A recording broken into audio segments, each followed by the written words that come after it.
Is this on now? Uh, we're here now for our third and final talk about an exhibition that's currently at the Harn. And I'm pleased to introduce our speaker today. It's Dulce Roman. She's the chief curator at the Harn, and she's also the curator of contemporary art, which covers Europe, United States, and Latin America.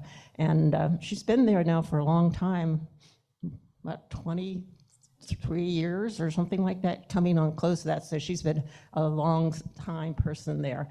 And she's done an incredible number of exhibits during that time, and I'm sure she will continue to do that. Before she came here, she went to Harvard as an undergraduate and got her A.B. degree, and then went on and got a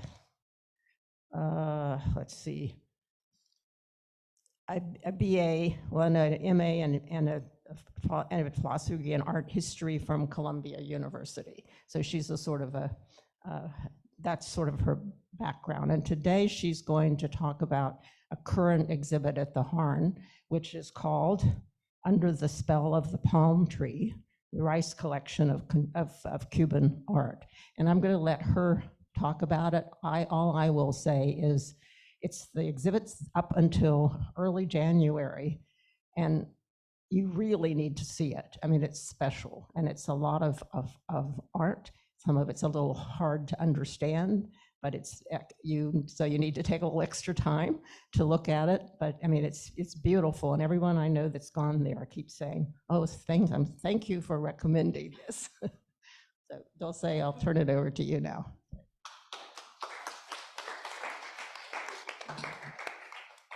Thank you, Laura, and thank you for inviting me to be part of this lecture mini-series of 3 talks about what's going on at the Harn and what's coming up at the Harn. I know there have already been two talks.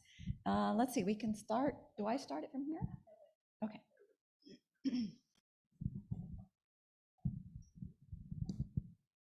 So as Laura said, the exhibition currently on view in our main exhibition hall at the Harn right now is called Under the Spell of the Palm Tree, the Rice Collection of Cuban Art. I'm curious if any of you have seen the exhibition yet. I know a number of you have. Yes, okay, so some of you still haven't seen it, but there's plenty of time. As Laura said, it's on view till January 7th. So if you have time or you have visitors from out of town and you want to introduce them to the arts and culture in Gainesville, take them to the Harn, and you can see the exhibition during the Thanksgiving holidays and of course the winter holidays. The exhibition includes 79 works. All the artists in the exhibition were born in Cuba. Not all of them live in Cuba today. 79 works by 54 artists. Some of them have passed. But of the artists on view, 42 of them are still living, and 20 of them live in Cuba still. So about half of the artists still live in Cuba, and the others live all over the world, really, but mostly in Florida, in Spain, and in Latin America. This is a really important exhibition to the Harn for a lot of reasons. We had a collaboration with the collectors, Susie and Mitchell Rice, years ago in 2019, and we were looking for a project, looking forward to collaborating with them again. So they loaned us this wonderful exhibition. The loan that we received from them back in 2019 was about 4 or 5 pieces by only one artist, Pedro Pablo Oliva, who's also in this exhibition. Also, Cuban Americans, wow, they are a very huge and important group in Florida. There are roughly 2.4 million Cubans living in the United States, and about 1.5 of them are living in Florida. And of course, Miami, which was my original hometown, is where the most number of Cubans in Florida are living today. I'm gonna, go to the next slide. These are the collectors. The exhibition is exclusively drawn from this private collection in Tampa, owned by Susie and Mitchell Rice. So once the exhibition closes, everything in the show is going to be returned to them in Tampa, and then they also have a home in the Hamptons where they're actually from New York State, but they've been living in Tampa for a long time. They work in commercial real estate. They started collecting Cuban art after their first visit to Cuba, which was 10 years ago in 2013. And today they have more than 300 works in the collection, all by Cuban artists, representing 95 artists. In 2015, they founded a nonprofit group called the Cuban Arts Group. And that group supports artists.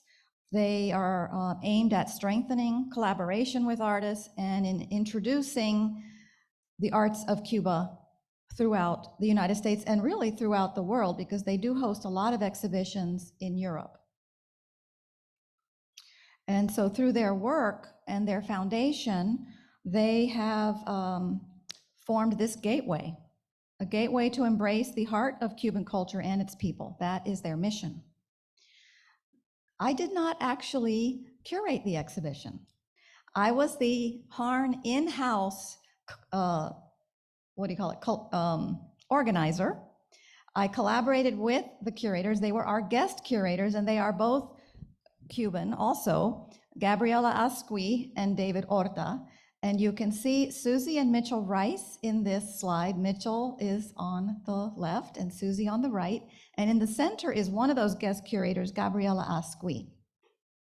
And she joined them as one of their curators around 2015, and so did David Horta. So they've been working and collaborating with the Rices for all these years, helping them identify art to purchase and helping them curate exhibitions to travel around the United States, Europe, and some in Latin America. And the title of the exhibition, Under the Spell of the Palm Tree, was inspired by one of the works in their collection, which you will see in the show, and they're standing on either side of that, and I'll show it to you in a better image here. The work is by an artist named Sandra Ramos, and you can see underneath the name of each artist that I'm going to show you it tells you where the artist was born and where they currently live, because we thought that was really interesting and important for people to know that a lot of these artists live in Cuba, but a lot of them live elsewhere, and some of them travel quite easily between Cuba and Florida and Spain and Latin America and Canada. So Sandra Ramos created this etching, and it is called Under the Spell of the Palm Tree, and that is written in Spanish on the lower, underneath the image, Bajo el hechizo de la palma. And in this print, there's a young girl. Her image is upside down, and she's surrounded by palm fronds. And the royal palm is a very important national symbol in Cuba, almost as important as the Cuban flag, and it does appear on the Cuban coat of arms. The 79 works in the exhibition are organized along 6 themes, so you'll see 6 sections. They flow one to the other because unlike a lot of museums where you enter in one specific point and you go through, there's a coherent narrative that goes through an exhibition and you have a precise exit, the Harn has 6 entrances and exits to our main exhibition hall. So the curators had to deal with that as a challenge. They cannot control or guide the narrative. They can't control which theme you're going to experience first. You may come in at the front. You have a choice to go left or right, 2 different themes. You may come in at the back. You may come in from another gallery in the museum. So a lot of the themes do overlap, and there are transition points from one to the other. So you may see one and go, oh, that would have fit great in this other theme. And yes, that's true. It can be flexible. So I'm going to give you some insights into each of the 6 themes, one at a time, and I'll share with you a couple highlights from each of those themes. So we're going to start with the prophet's dream. And this is the first theme you'll encounter when you come to the title wall and you choose to go left. If you choose to go right, it'll be a different theme, which we'll talk about later. This section is politically charged. There are a lot of works in the exhibition that do have political content. And this theme in particular is critical of the Cuban government and of Fidel Castro. And artists, of course, do have to walk a fine line. They are given a lot of leeway to create their art, the themes that they would like to address. Many of them do criticize the government or life in Cuba today and the hardships that they encounter, but they also address themes that are important to Cubans in general and to the government, like concepts of motherland, identity, culture, national values. But they do have to be careful, because if they are too direct, too critical, if they attack symbols like the Cuban flag, for example, then that could land them in prison. And that has happened to some of the artists in the exhibition. So here's an example of one of the works in this theme, The Prophet's Dream. This is by Pedro Pablo Oliva, and this is the artist whose work we featured from the Rice collection back in 2019, when we had about 4 or 5 of his works, but we didn't have this one at the time. He's an artist who does still live in Cuba. He's a living master. He's quite an older gentleman, born in 1949, still painting. And he still paints in his hometown of Pinar del Rio. His works have very imaginative themes. You'll see interesting creatures, some dream sequences, fantastical creatures, very vivid colors. Sometimes there are daydreams, sometimes there are absurd images, and some political innuendo. He studied art in Cuba and has exhibited widely, not only in Cuba, but also in other countries. Obviously, he's exhibited in Florida, here at the Harn, and in other places. And he is a very distinguished, as I said, a very distinguished living master. He was awarded the National Prize of Visual Arts in 2006, which is the highest recognition that Cuba gives to creators in the visual arts. So that's a testament to what an important figure he is in the history of art in Cuba and still today. This work depicts Martí in white. So for most of the labels, you'll see we have it in Spanish and in English. Sometimes the artists, especially if they're living in the United States, titled their works in English. And if they titled it in English, then we didn't necessarily translate it back into Spanish. So some cases you'll see Spanish and English titles, and sometimes you'll only see English, but that's why. So this figure is a very important figure in Cuban history. His name is José Martí. He was a 19th century poet. He was a nationalist, a philosopher, an essayist, a journalist. He had his own newspaper. He was a translator, a professor, and also a publisher. Concepts of freedom, liberty, democracy are prominent in José Martí's writings. The verses in his poem called Simple Verses were adapted to the song Guantanamera, which you've probably heard. It's been popularized since the 1920s and in more recent times too. It's a Cuban patriotic song, and some verses from José Martí's poems are in that song. It's precisely the part where he says, "Yo soy un hombre sincero," I'm a sincere man, "de donde crece la palma," from where the palm trees grow. So you'll see again that visual of palm trees and how important they are. José Martí is also considered a Cuban national hero. He was a symbol of Cuba's fight for independence. In the 19th century, Cuba was, of course, a Spanish territory, an island controlled by Spain, as was Puerto Rico and other places in Latin America. And so in his writings, José Martí was a very strong and vocal proponent of Cuban independence from Spain. And he actually died in military action in 1895 in the early part of the Cuban War of Independence, which lasted till 1898. And the US, of course, intervened in that war and succeeded in helping Cuba achieve independence. And at the same time, Puerto Rico then became a territory of the United States. So here we see José Martí with his eyes closed. Is he sleeping? Is he dreaming? Well, it's vague. And on his shoulder is this beautiful figure, also with her eyes closed. The curators in their label copy for the work, so I'm talking about what Gabby Asqui and David Horta have written about this piece. They interpreted this woman on the shoulder as perhaps a personification of homeland, or poetry, maybe the future, maybe purity. We don't know exactly. It's interesting that Martí is shown in white, in a white suit. There are many, many photographs of him taken, of course, when he was alive in the 19th century, a lot of early paintings of him, and he was always in a black suit with a bow tie or a tie, black tie. So why is he here in a white suit?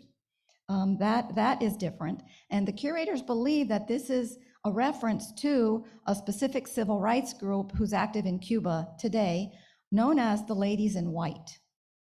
Damas en Blanco is how it would be in Spanish. So on the left here, I found a picture to show you of these women who are civil rights demonstrators. They demonstrate in support of prisoners of conscience. So these are people who have spoken out against the government and have been imprisoned, or some of them have disappeared and their families don't know where they are.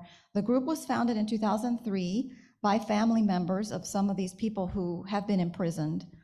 And they engage in protest movements and marches, and they themselves have been harassed also and been arrested. They march through the streets holding pictures of their loved ones and signs, and they dress all in white as a symbol of peace.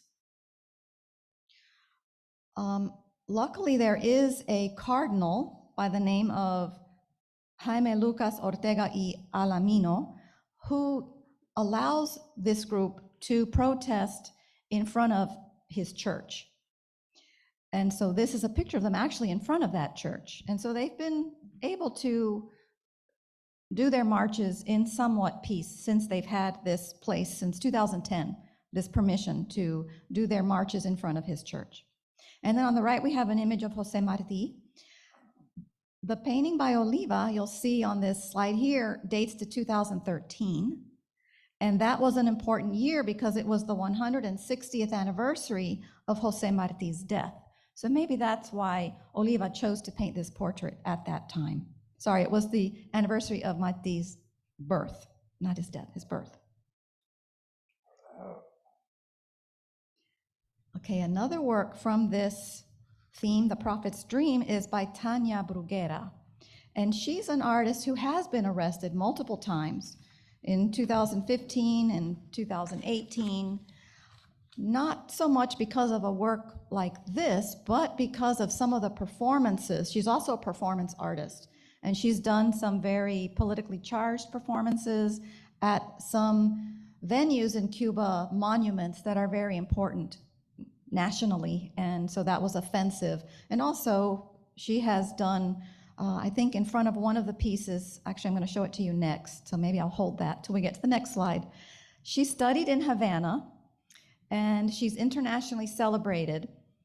She uses her art as a tool for social awareness, and she practices what is called artivism. So instead of activism, artivism, using art as a means for social change. And she has been a target of the Cuban government because of some of her performances and some of her work. Her work deals with issues of power and control. Here we have an image of the Cuban flag, but it has been changed from what the actual flag looks like. She currently lives not in Cuba, but in Cambridge, Massachusetts. She's on the faculty at Harvard, and she teaches in media and performance. She's been there since 2021, so it's fairly recent. This work is called Nostalgia, and it's from a series she did called Post-War Memories, and it was collaborative. You'll see in the materials which appear underneath the title of the work, in the text on the left, it includes fabric and hair. So she took hair that was donated by Cubans in Cuba, and she wrapped strands of hair with fabric and created this flag. So inside these long strands of fabric is hair. And then she had some people volunteer to help her do the stitching, to help her create the strands that she then made into this flag. And by including these women who helped her stitch, she's making a reference to women during the independence in the 19th century, the independence movement from Spain, where a lot of women worked in secret to create flags for the Cuban independence movement. Here's a work that did land her in trouble on the right. This one is not in the exhibition, but it's a much larger version inspired by a Cuban flag, also involving hair. But what happened is she installed the flag outdoor. I don't remember the location, but at a prominent location that's very important to Cuban nationalism, a public square.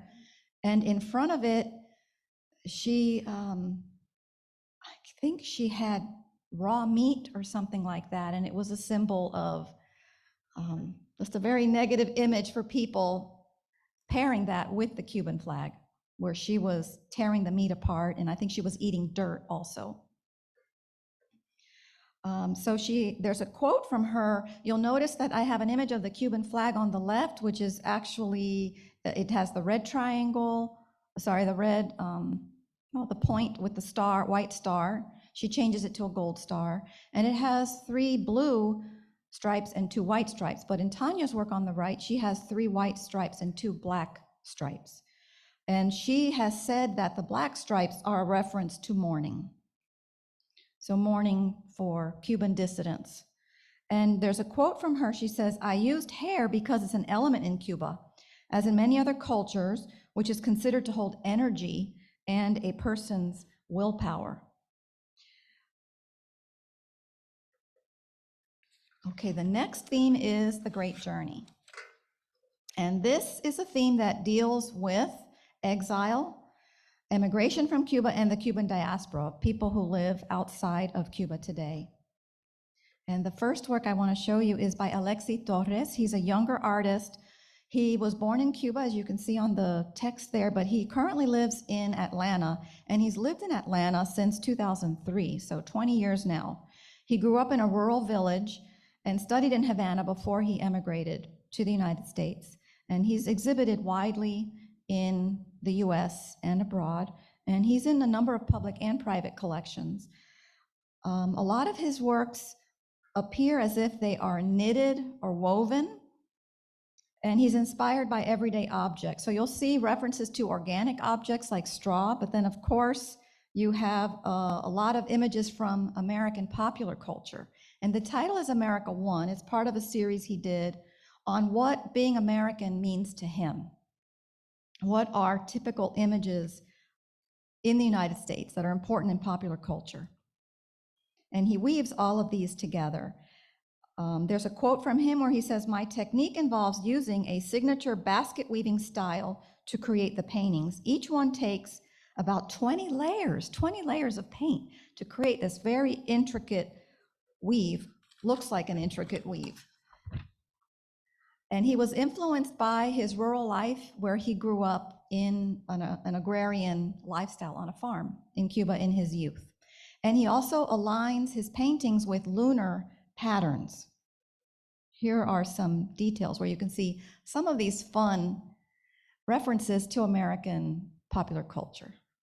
You see YouTube, the icon for Facebook, there's a peace sign, a lot of different images. And on the right is a zoomed in picture of his signature, which is in the painting. You can see it at the very, very bottom. It's hard to see, but it's at the very bottom. You can't see it here. That's why I gave you this image here, zoomed in. But you see that he has his name, Alexi Torres, and he has a moon symbol, and then he has the date or the month that he began the work, May 2015, and the date he finished it, November 2015. So these cycles of the moon are very important in his work. He always includes his signature in this way with the reference to the moon. Another work in this theme is actually at the front entrance to the Harn. It is a life-size, real limousine. It is a Chrysler from 1953, and then on top of it, the artist Esterio Segura, who lives in Madrid, Spain, and Cuba. He travels back and forth between the three. So the Wings at the top are made of foam, aluminum, and fiberglass. He was born in Cuba and studied art there. And he creates paintings, sculpture, installations, and they often have humorous imagery. They're socially and politically charged, and a lot of them deal with the theme of flight, like this one does. This one's also a salute to the creativity of Cubans who have kept these old cars from the 1950s operating still today. A lot of taxi drivers in Cuba drive these old cars, and of course the tourists think that's just the coolest thing. He came and gave a talk at the Harn a few weeks ago. He talked about this theme and about this piece, and he said, when I talk about flying, I'm talking about freedom. So a lot of these works reference freedom and flight in a real sense and also in the imagination. And he's focused on the theme of flying for 20 years. He has made hybrid car pieces like this out of 16 different cars. The first car he did was in 2003, and it was a hybrid of a 1954 New Yorker. And the wings he created on the top of it were made out of steel instead of fiberglass. So the car was very heavy, very difficult, very expensive to exhibit. He's exhibited all over the world, but that car was very difficult to get out of Cuba for exhibition. So Susie and Mitchell Rice suggested, why not buy a car in the United States and do a new piece that you could then travel? And so the current piece, like you see at the Harn, has also been to the Cade Museum. You may have seen it, some of you, in 2019. It's also been to Venice. It's been to Washington, D.C. It's also been to Miami. And so it continues traveling, and we think that when it leaves the Harn, it might be going to Virginia. So we're still waiting to hear the final details about that. And here are some other examples of his work dealing with the theme of flying. So you can see his work at the Tampa terminal. It's at Airside F, which is home to American Airlines and Cuba Charters and a number of different airlines. And it's up, there are 7 of these flying hearts in red, fiberglass, above you as you walk through the terminal. And he also has dealt with cars, not as flying machines, but also as submarines. So there's an example on the bottom of a mixed media piece on canvas that is one of these cars that's transformed into a submarine. The next theme is the musings of Narcissus. And this section has a lot of self-referential pieces. It explores, what is my role in society? So there's self-scrutiny, there's playful idealizations, and I'll show you a couple examples. This work is by Roberto Fabello. He still lives in Cuba today, and he is a painter, an illustrator, and also a professor. And he's one of Cuba's most renowned artists. Like Pedro Pablo Oliva, he has received from the Cuban government a Medal for National Culture for his outstanding artistic career. And you often see distorted figures in his work, a lot of fantastical scenes that verge on blurring of reality and fantasy. At the bottom, you'll see, it may be hard to see, I think you can see it. I can't see it so well in the image in front of me, but at the bottom, you have the horizon line is very, very low. It's the waterfront with boats, fishing boats. And you see a face floating, perhaps it's a self-portrait. And then these beams that are across the canvas and cover the eyes of the figure. There is a popular phrase in Cuban culture, in Cuba, that deals with the daily struggle for a lot of people to earn an honest wage and to be able to have extras in life. And the phrase is called, well, I'll say it in English, the beans have to be acquired, and beans are frijoles in Spanish. So hay que buscarse los frijoles. We have to acquire or find the beans. It's kind of like saying, I need to bring home the bacon. It's kind of like that. So one has to earn a living, anything you can do to earn a living. The economy in Cuba is not the easiest. There are a lot of dominated state-run enterprises. Most of the labor force is employed by the state. People earn an average monthly income from the state between $20 and $40, the equivalent of $20 to $40 American dollars per month. But it doesn't cost that much to live there, but there's not a lot left for special things. Like on that salary, you can live okay, but you don't have money if you wanted to, say, travel. And Cubans today are able to travel and get visas of 2 to 5 years, but you need to have the means to be able to do that. And even just getting the passport costs hundreds of dollars. So you can imagine how difficult that would be for most people. So the higher end is for people like doctors and teachers, and the lower end would be for, say, someone who's driving a taxi. Although, if you're a taxi driver, you can also get tips from your tourists. So, there's another way. So a lot of people in Cuba also supplement their living by doing independent work. And those that can be around tourists and helping tourists can get extra income that way. This is also true of artists, because when they sell their art to tourists, imagine the prices and what that money would mean in Cuba. So I looked this up earlier, and I thought this was fascinating, that an artist who sells a print for $1,000 or a painting for $1,000, that's more than 2 years of a doctor's annual salary. So artists in Cuba don't have it all that bad if they are able to sell their work. Even street artists who aren't these professional artists exhibiting around the world can sell their work to tourists. So let's see, we're going on to the next work in this theme by Mabel Poblet.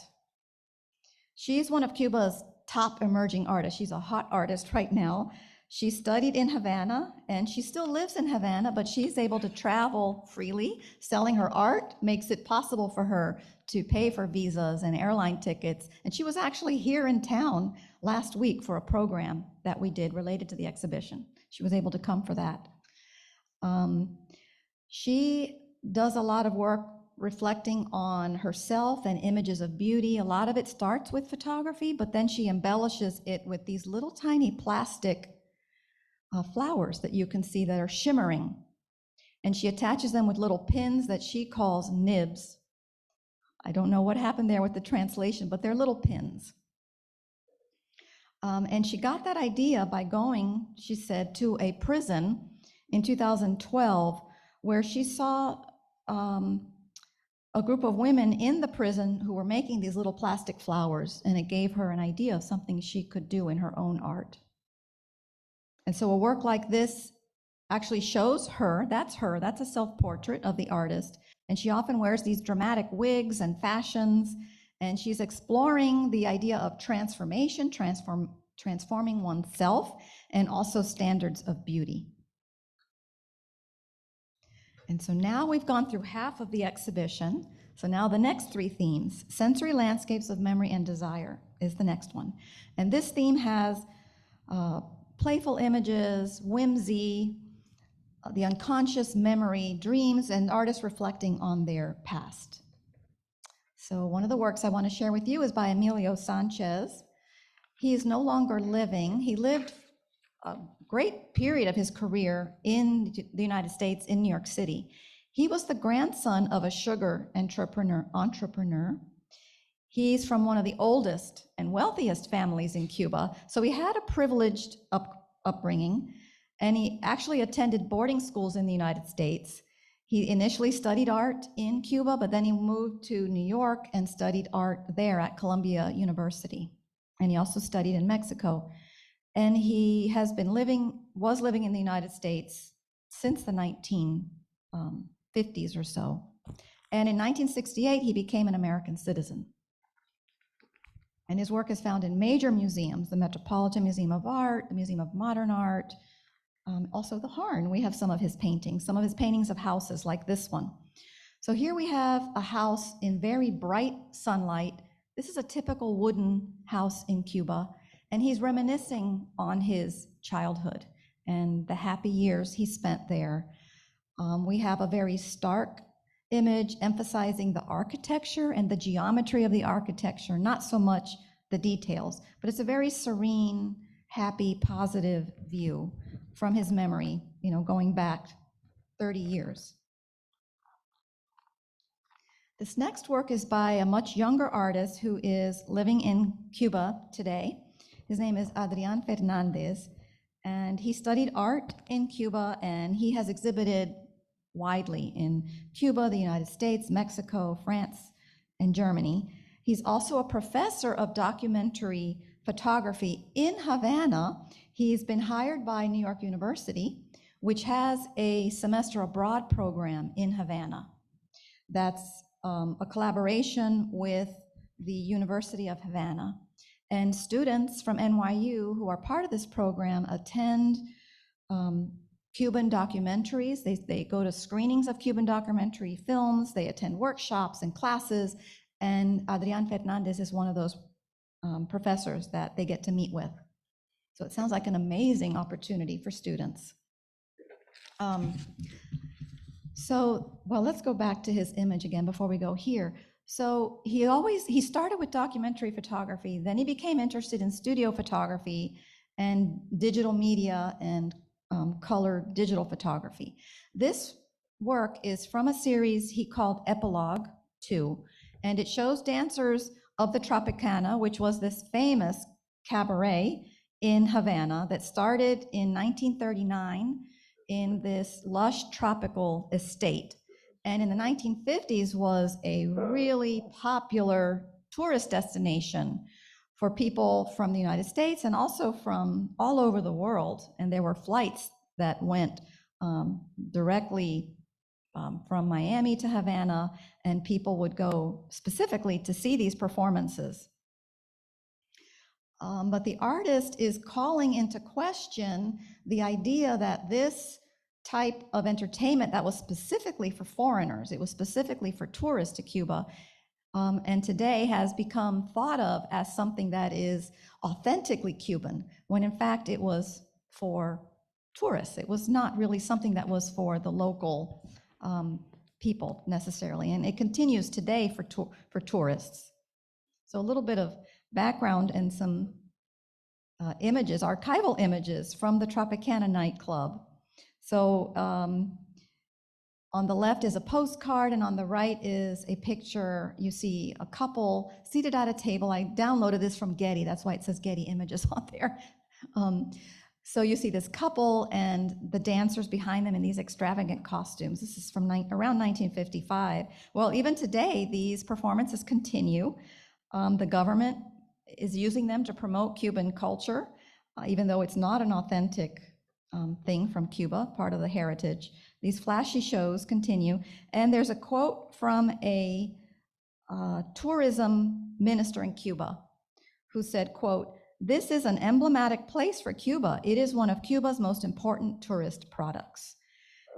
And the price of admission to see this show today is $65. I just told you what people earn in a month in Cuba. So that's more than 3 times what the average Cuban person makes. So you can see why this is really for a foreign market. And that is something that the artist is criticizing. But this is the sort of soft criticism that doesn't necessarily land you in prison. So he's safe. The next theme is the language of forms and the forms of language. When you come to the Harn and you come to the entrance to the exhibition, if you go right, this is the theme that you will see first. This theme addresses the importance and the relevance of Cubism in the arts in Cuba. All the way from the 1940s, the earliest work in the show is from the 1940s, to the present, where Cubism is still an important visual language. This artist, René Portocarrero, was primarily self-taught. He was known for his paintings, his drawings, sculptures, murals, a lot of different media. And he often used sumptuous colors and geometric designs. And in this piece, you see some familiar motifs.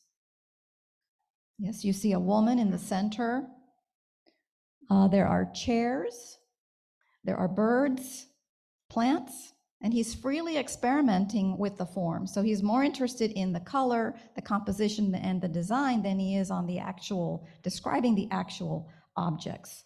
So elements like proportions and careful description is taking a secondary role.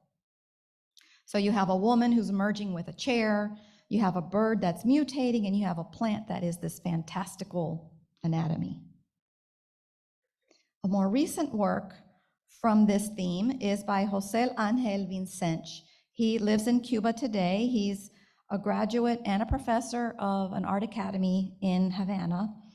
And his work interrogates the politics of censorship in Cuba. So here is a painting that describes an actual event.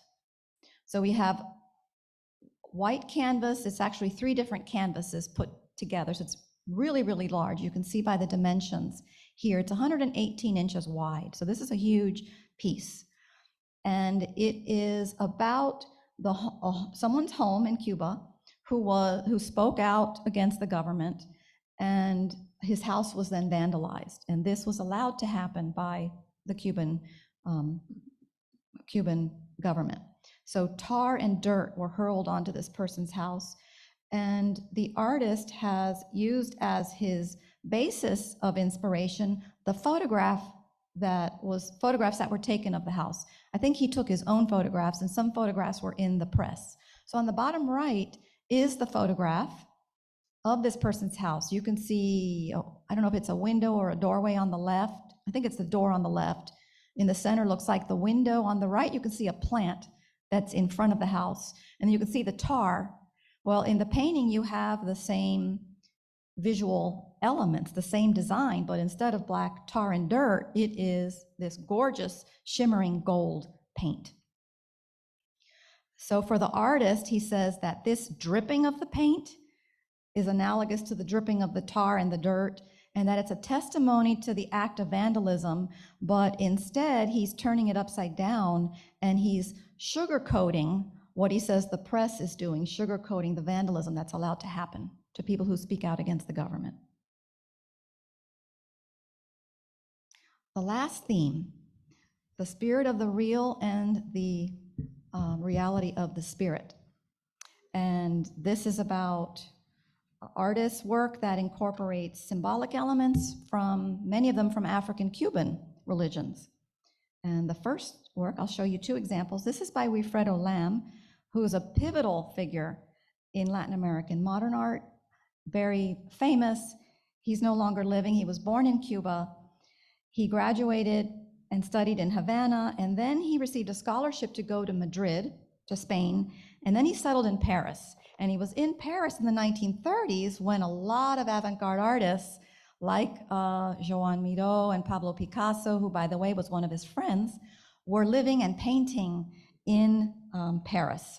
And so he was exposed to what these artists were interested in: surrealism, the unconscious, and also art.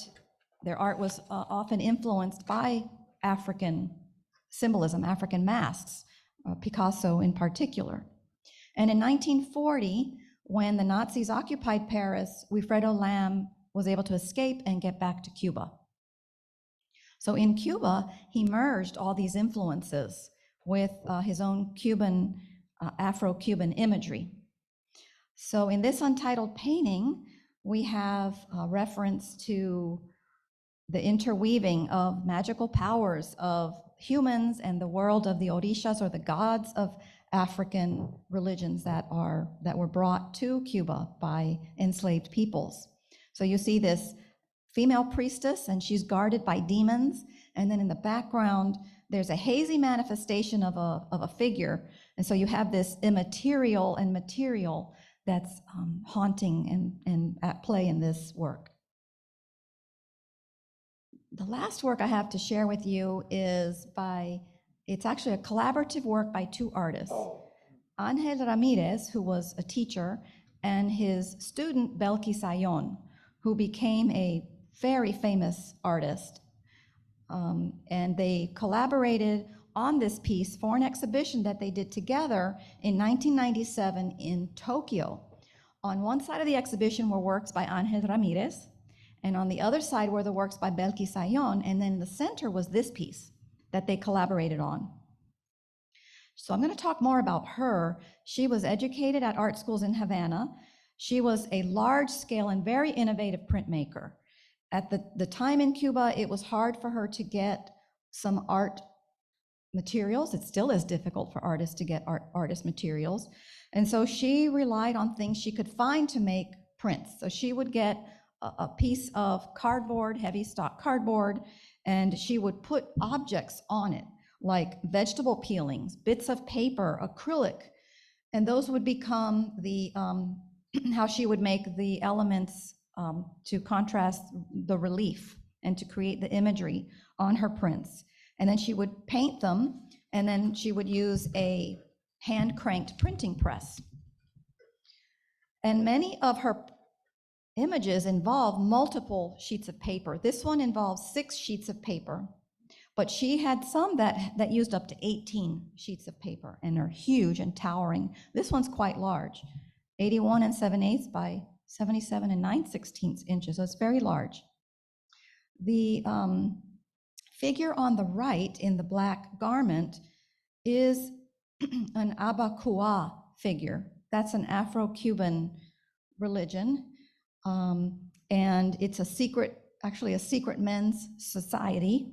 No women are allowed, but Belkis Sayón was allowed to observe. And she created a series of drawings and prints and this large print, inspired by her experience of the time that she spent with this all-men's secret society. It was based on Igbo from Nigeria and brought to Haiti and Cuba through the slave trade in the 19th century. And this society continues today. They perform rituals and ceremonies, and then they provide mutual aid to members of the society.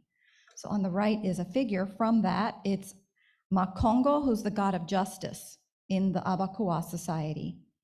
And he is meeting a Christian corollary. So on the left is Ángel Ramírez figure of St. George with a white halo and a red robe. And of course, he's a very powerful figure in Christianity, a saint. So we have these two cultures coming together. It's a reference to the syncretism in Cuban culture and society. And each one is extending a hand to the other. So there's this mutual dialogue happening here. We have other features that you'll see if you come to the show, but you can also see them on the website. So we have these very short artist videos. We asked all the artists who are still living to answer the same question. What would you like visitors to see or to take away from the experience of viewing your art in this exhibition? And I think all of them are in Spanish, but we have translated them, and so we have closed captions for all of them with the English and the Spanish, so that people can see them. And you can see the link to them on our website, but you can also see them when you come to the Harn. So you'll see the one in the middle is by Mabel Poblet. She's the one who did the interesting figure with the big wig, the red wig. Ángel Ramírez is the one up top. He worked with Belkis Sayón on the work we were just talking about. And I wanted to let you know about an upcoming program. So this Thursday night, we have a lecture by a scholar on Cuban art and culture and history and politics. Her name is Rachel Weiss, and she is a retired professor from the School of the Art Institute of Chicago. She's published about 5 books on Cuban history and politics and the arts. And so she'll be speaking Thursday at 6 p.m. And also want you to know about our hours, in case you're wondering. Also remind everybody that we're open every Thursday evening from 6 to 9 p.m. We have a range of programs. Sometimes we have refreshments, sometimes we don't. But on the second Thursday of the month, our Art After Dark program is called Museum Nights. So the second Thursday is our big Art After Dark program with a lot of music and performances. So it's a lot of fun. So I hope that you will join us, and back to the first slide. Thank you. I want to thank you so much, Dulce. I think I certainly enjoyed it, and I think the rest of us did and learned a lot. We're here now if people have questions. Anything you want to ask Dulce about this?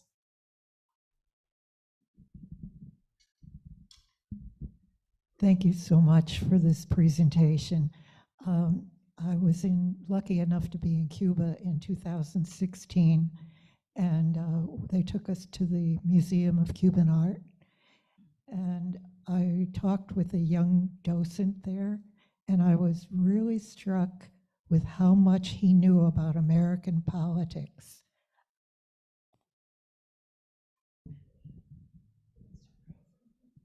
Any other questions here or comments?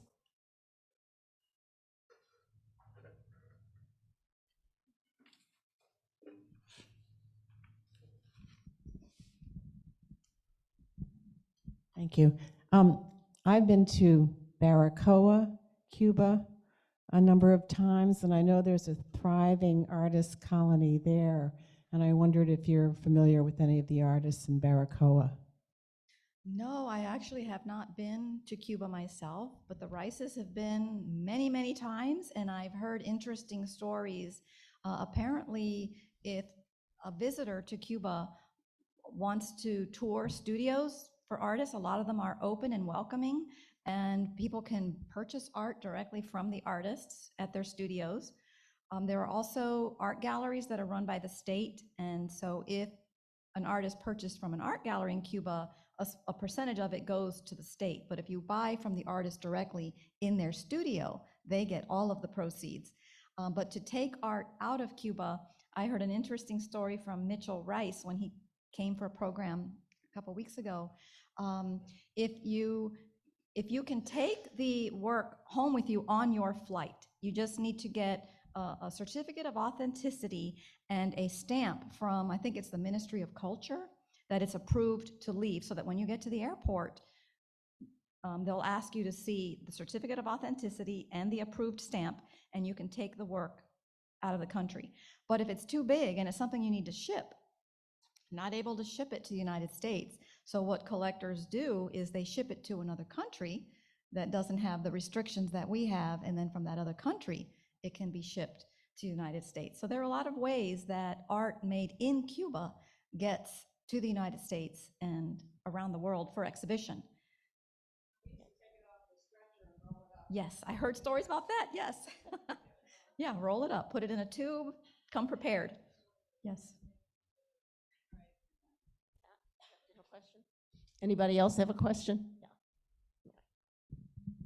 Dulce, when you get a exhibit like this that's already been curated, how much negotiation and wiggle room do you have in merging it into our museum? Well, we always have our registration department, our registrars and preparators look over the checklist and think about what it would take to get the art to the Harn and have it safely installed. And I know there was a lot of back and forth about the car that was at the front of the Harn Museum and whether or not we were going to be able to display it, because of course we were concerned about having a proper place and make sure that we could secure the area. So we put some sort of stanchioning around it, like garden stanchioning around it, and signs, very clearly, do not touch. And we also installed an extra camera. So some of it is, do we have the means to do it and do we have the budget to do it? And luckily in this case, we were able to do everything. Okay, anybody else? Ilya?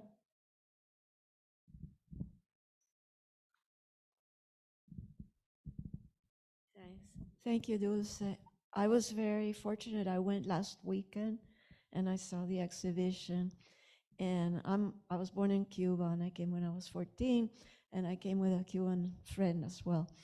And we were there for 3 hours and we were totally captivated by this exhibition. And I want to go back over and over again. and just look at different paintings and artworks, just in silence and, contemplation. But I have a question that I mentioned to Laura. There is a part of the exhibit that has, it's very beautiful. It's not noticeable, but there's a series of, I don't know, I don't have the artistic language to talk about it, and I don't remember the name of the artist. It's a female artist, it's a woman. And the theme is about correlating images with sounds, with music. Do you know what I'm talking about? Yes, it's Glenda Leon's piece. Yes. Silence is in the title.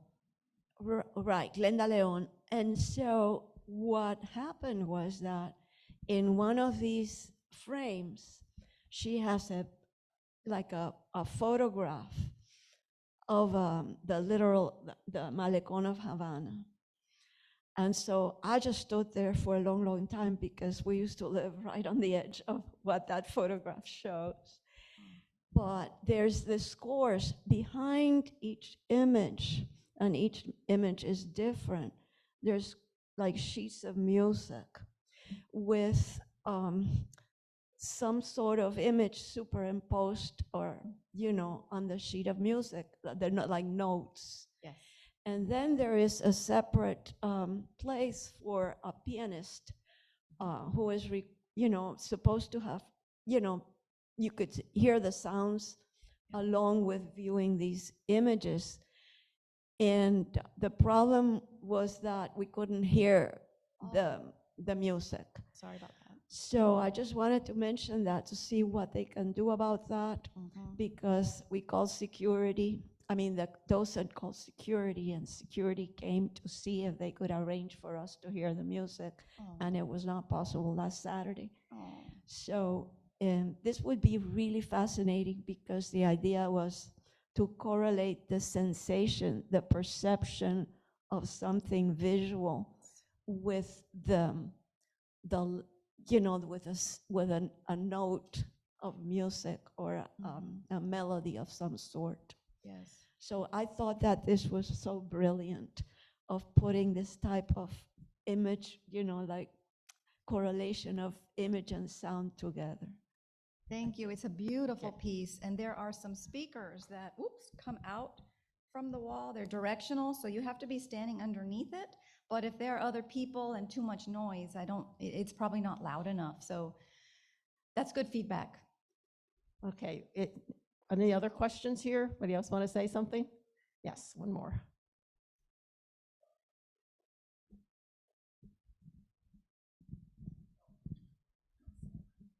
Thank you, Dulce. We enjoyed the museum night and saw the exhibit a couple weeks ago. But you talked about bringing in art exhibits. How active is Harn in exporting art exhibits? We're pretty active. We actually have a show on African metalwork that right now is in New York City at the Bard Graduate Center at their museum. It was curated by Susan Cooksey, our curator of African art. She's retired now, but it's called Peace, Power, and Prestige, African Metalwork. And we've traveled quite a few exhibitions. I did one on Monet and American Impressionism that traveled to 3 museums. Carrie Oliver Smith's The World to Come exhibition traveled to 2 or 3 museums. Carol McCusker's exhibition of photography, war photography, traveled to 2 or 3 museums. So we don't have something traveling all the time, but when we do an original show that we've invested a lot of research into and we have a publication, we definitely want to get those out and have more people see them. So this is one that, who knows, it might travel. We don't know yet, but it's a possibility. Any other questions? Okay, so thank you very much, Dulce. Thank you. Enjoyed Thank you, it. everybody. Great questions. Thank you.